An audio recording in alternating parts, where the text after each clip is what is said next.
A major cleanup is now underway in a small Arkansas town. That's after a pipeline carrying Canadian crude ruptured, spilling oil near homes and a lake. More than 100 workers with tanks and vacuum trucks have already recovered about 12,000 barrels of oil and water so far.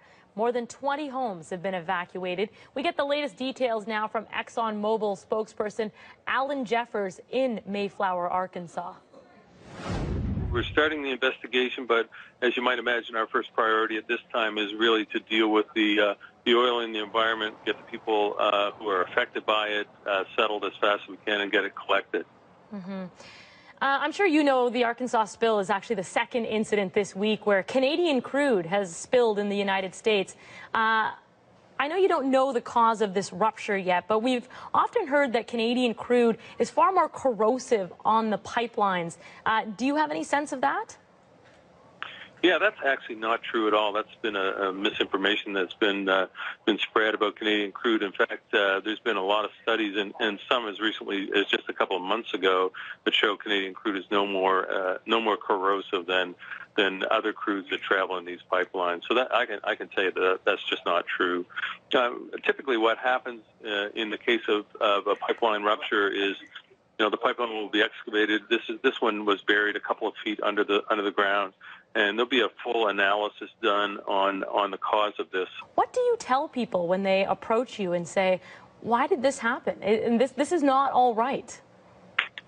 You start by saying you're very sorry, because we are very sorry, and we apologize to the community here. What happened here is not something that should happen, and we tell people that. And we also tell them we're going to be here to do the cleanup, and we'll be here to make sure that cleanup is done right, and we will not leave until it's done. The community here has been unbelievably fantastic. The emergency responders in the area were just so on the ball when this first happened. They marshaled their resources. They kept the oil from getting into a lake by building some dams and moving some heavy equipment in really quickly. So they've done a fantastic job in that regard, and the community could not be more welcoming. We've come in and we've disrupted them on their Easter weekend, but they've been really terrific, and we just keep telling them that we're sorry and that we're going to fix it. President Obama will decide this summer whether or not to approve the controversial Keystone XL pipeline project. I know Exxon is not directly involved with that at this time, but what do you say to critics who argue these pipelines are just too dangerous for the environment?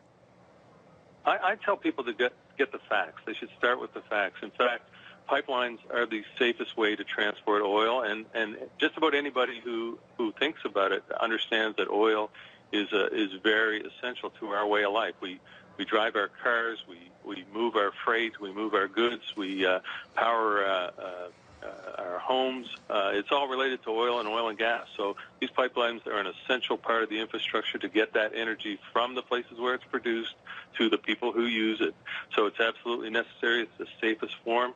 We regret when these kind of incidents happen, but if you look at the facts, you'll understand that for the millions and millions of barrels of product moved, these accidents are very rare, and it's a far safer and less environmental impact method for moving this product.